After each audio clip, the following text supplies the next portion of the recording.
ఇప్పుడు మీరు చూస్తుంది అండర్ గ్రౌండ్ మెట్రో కలకత్తా. ఇక్కడ మెట్రో స్టార్ట్ అయ్యి చాలా ఏళ్ళు అయినప్పటికీ కూడా ఎంతో బాగా మెయింటైన్ చేస్తున్నారు. అండర్ గ్రౌండ్ అయినా కానీ ఎంతో నీట్గా ఉంటుంది మెయింటెనెన్స్. ఈ ట్రైన్స్ కూడా చూడడానికి కొత్తగానే ఉన్నాయి. ఇంకా వీటి టికెట్స్ కూడా మన మెట్రోతో పోల్చుకుంటే చీప్గానే ఉన్నాయి. ఒక 20 మినిట్స్ జర్నీకి 20 రూపీస్ తీసుకుంటున్నారు అంతే. మనకైతే ఒక 20 మినిట్స్ జర్నీ ఉంటే ఒక 50 రూపీస్ 40 రూపీస్ చార్జ్ చేస్తారు. ఇక్కడ టికెట్స్ కూడా చీప్గానే ఉన్నాయి. మెట్రో టికెట్స్ ఇట్లా అంతా అండర్ గ్రౌండ్లో ఉంటుంది. కొన్ని స్టేషన్స్ మాత్రం బయట ఉంటాయన్నమాట. ఎక్కువ మాత్రం అండర్ గ్రౌండ్లోనే ఉంటుంది. ఇట్లా అండర్ గ్రౌండ్లోనే పోతుంది ట్రైన్ మొత్తం. కొన్ని స్పాట్స్లో మాత్రం బయట పోతుంది. అంతా చీకటిగా ఉంటుంది. స్టేషన్ వచ్చినప్పుడు మనకి కనిపిస్తుంది. స్టేషన్ వెళ్ళిపోగానే మొత్తం చీకటి టన్నల్ కదా, మొత్తం చీకటిగా అయిపోతుంది. స్టేషన్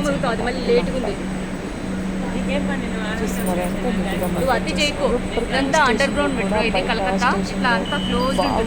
ఎయిర్పోర్ట్ ఎలా ఉంటుంది అలా ఉంటుంది. డెకరేషన్స్ అంతా చాలా బాగుంటుంది. వెళ్ళినప్పుడు ఒకసారి విజిట్ చేయండి. అంత పెద్ద రష్ కూడా అయితే మాత్రం అంత అనిపించలేదు.